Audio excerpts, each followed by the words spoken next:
Bonjour, je m'appelle Howie Long et voici Rick Spina, le spécialiste des camions de Chevrolet. Nous allons confronter le tout nouveau Silverado HD avec ses concurrents.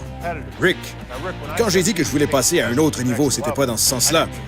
On est à quelle altitude?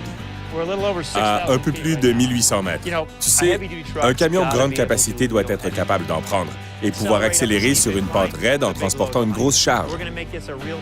Ici, on ajoute une difficulté avec l'altitude. L'altitude, c'est difficile pour les êtres humains, mais ça affecte aussi la performance des moteurs. J'ose à peine te demander, Guy, qu'est-ce que tu prépares?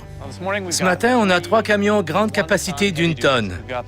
Le Silverado 3500 HD, le Ram 3500 Heavy Duty et le Ford F350 Super Duty. Accélération de 0 à 100 km/h en altitude sur une pente de 7 % d'inclinaison avec une charge de 1360 kg. Comme on a seulement 2 voies, on va d'abord faire l'essai avec le Silverado et le Ram. Ensuite, on va ajouter le Ford.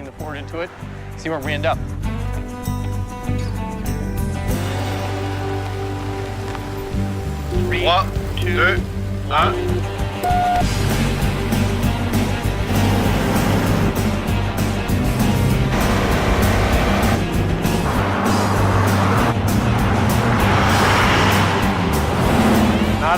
On n'aura pas besoin du photo finish. C'est clair que le Silverado a gagné. Au tour de Super Duty. 3, 2, 1...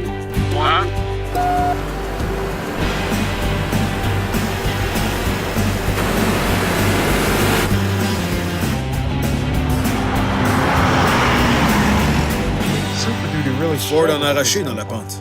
Le Chevrolet était puissant. Résultat de l'accélération de 0 à 100 km/h. Silverado HD, 14,54 secondes. Ford Super Duty, 17,53 secondes. Ram HD, 20,43 secondes. Bon, si on récapitule, on a fait l'essai au niveau de la mer avec une charge utile de 680 kg. Puis on l'a refait en altitude, sur une pente plus raide, en doublant la charge à 1360 kg. Et c'est le Silverado de Chevrolet qui a gagné. Le Duramax est puissant au niveau de la mer. Oui. Et comme tout le système d'admission a été réglé et calibré avec précision, le moteur performe autant en altitude. Et on a vu juste un test.